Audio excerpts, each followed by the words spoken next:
That is a crazy yet wonderful shot when you think about the turn back the clock, and G. Hill, not the way necessarily drew it up beforehand, but he'll take it for the win. Hey, a game winner is a game winner, and Dwayne Wade right there. I've seen a lot of them, especially from him, but nothing quite like that. I'll tell you what, always good to be here on a night quite like this when crunch time goes long. So good to have you on board, Casey Stern, Hall of Famer G. Hill, our coach. We're coachable. There is the czar, Mike Fratello. So, Coach, when you sit there and you think about all of the moments that Dwayne Wade has had in his wonderful, illustrious career, in this last season, gets the All-Star game, the festivities, all the adulation, and the changing of jerseys, but this a signature moment for here in his final season. He's enjoying his final season, and it just so happens he's had a chance to make some big moments happen at the end of games. If he had to come out of the locker room now and recreate that shot, I'm not sure he'd have the energy to get that shot up there, but that's what adrenaline and emotion will do to you. He stepped backwards after getting it. He may have gotten it blocked twice on the first attempt by two different guys, comes up. And when you think about that, and as what you were talking about, how he's having fun, like he is enjoying it from the time he made that announcement, the perspective, taking it all in, the exchanging of jerseys, the All-Star celebration, and to have a moment like that, and a moment that was wacky and crazy and very much unlike any other sort of game-winning moment he's had during his illustrious career. You know, for him, you can see the celebration, the running around. You know, you're excited for that. You're excited for him, and he deserves to have this type of experience in his last season, and that was a great moment for him. I'm not trying to look past the great moment for Wade. However, nobody needed it more than the Miami Heat team. After the last stretch of 10 or 11 games that they've gone through, falling back below the 500 mark the way they have, they're still there with a shot. This could be the thing that brings the team back together again and gets them on that little streak they need down the backstretch to wind up in that 8th spot. Well, a great energy from the team and certainly from D. Wade after hitting that shot. He is with, after the game, a guy who's always got that kind of energy, and Jason Jackson. The ball bobbled around and everything, and I just got it and just tried to get it up, and the good Lord put it in for me, so I'm very thankful right now. I'm a little overwhelmed right now, man. It's been a while since a moment like that. Against a team like that, I told Steph, I said, man, I appreciate that. I needed that on my way out, so thank you.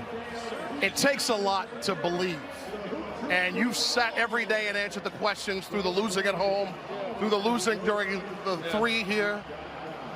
What is the work that you all been doing that makes you come out, have what? I got my hand on it. That's why he dropped it and quarterback. It was an amazing play by him. What was your angle on it? I mean, did you think it was going in? I didn't know why he was open, that open at the three-point line. And, but I just tried to get there on the play. He made a tremendous play, man. I mean, you don't even think about shooting that type of shot and winning the game that way. So they played harder than us all night. They played better than us. We was able to make shots down in the fourth to turn the tide, but they really deserve to win this game. This is the last game ever against them where you did it kind of shaking your head and going off. Man, I forgot. I didn't even think about that until just now. You know, they just gamed us, you know, so I was thinking about the game. But, man, such an amazing player, amazing person, somebody that I've been watching, you know, since middle school, you know, and then to come up and championships and just be a staple here in Miami, man. It's something that, you know, you respect as a player. And he's going out like this. This is probably one of the best, you know, years I've seen from a guy that's retiring. So much love to D. Wade. Kevin, do you have a theory on, like, in recent games why there's been slow starts? I think I got to be better setting the tone, especially scoring the basketball. You know, not scoring, but just being aggressive downhill, creating stuff, and you know, maybe get to the free throw line a little early to slow the game down a bit, just to fill us out, or you know. So I just think I need to be aggressive, and I think everybody feeds off of that. So you know, I just got to be better. I got to be better to start the games. What jolted you guys so light in the second half? I mean, just being down that much, you know, and we didn't want to lose by 25 points, and you know, so guys' pride just stepped up after that second half. And we was able to make shots. Klay kept us in the game, and you know, he was tremendous for us all night. That's why I wish we would have got the W for him. You you know the teams are going to come out with the best game, you know, a game. How do you do to slow it down and kind of get them going all behind so far? I think teams are coming out just relaxed against us. They have nothing to lose, especially a young team like this. So when you play a little bit more relaxed, those jump shots start to fall. You just, let your head down a bit and you just play. And tonight, you're seeing that with this young group. They came out with a lot of energy, fed off their crowd, and they kind of started off really fast. And I think for us, maybe we got to, I think we have to start games with a little bit more intensity, just a little bit more, not passion, but just energy, to, kind of bust the game open early in the games. I think we're easing our way into it, trying to see how teams are going to play us, but I think we got to put our foot on the gas earlier. I guess I'll say just exactly how we designed it.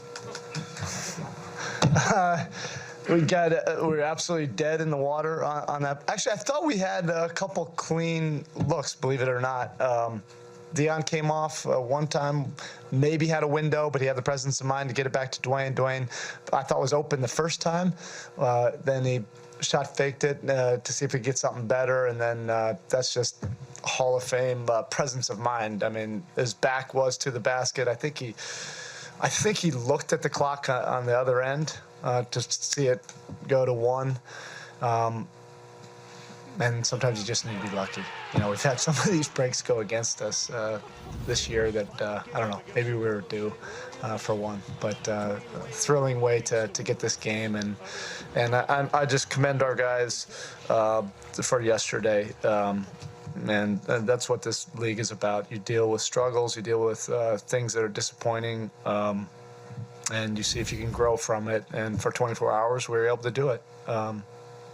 And not have a ruined day yesterday with the tails between our legs, but it was just come into work and see if we can find some solutions. You've seen so many of these from him. Yeah. Given, Game 3 in the finals in 2006 and all that stuff, but given the stakes, given where you guys are, biggest? I don't know. I think it's and I even told him, we normally go through our routine. I go around the locker room. As soon as we broke the huddle, I just gave him a huge hug. Didn't even wait. I said, I'm not waiting. I bear hugged him. But I think the raw, genuine emotion after that is my favorite one that I've seen him in all of his ones that he's hit. And I have a couple of them in my office, the .08 ones against Utah and New York. But this one, just the realization that it went in, and then I could see his look to see the official go like this, and then he looked up at the score, and then there was the reaction. And just, after being 16 years in the league, and just that raw joy, that's what it's all about. That was fun. That was one of my favorite moments, just watching his reaction, and then the team's reaction after that.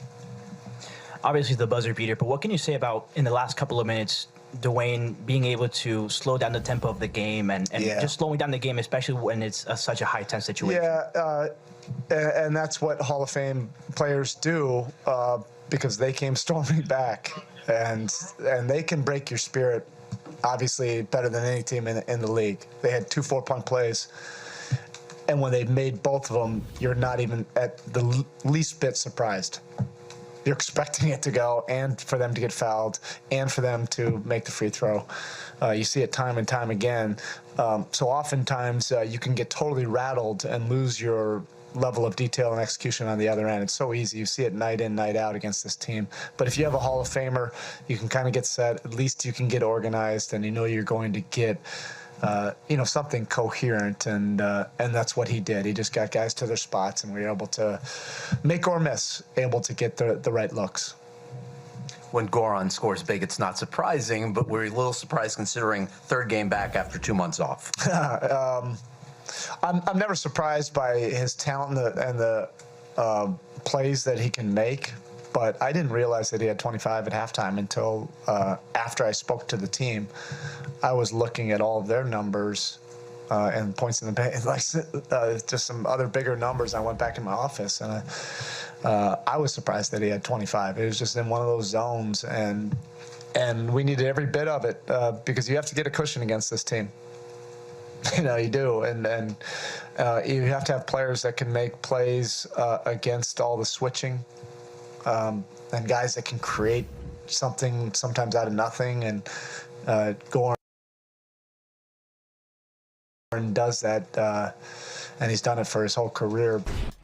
Warriors make their second stop of a 4-game trip east tonight as they hit South Florida. Golden State has won 18 of their last 21 games. So for all the nitpicking about what works and what doesn't work with the new lineup, which won't include DeMarcus Cousins, he's out tonight resting, they're still really, really, really good.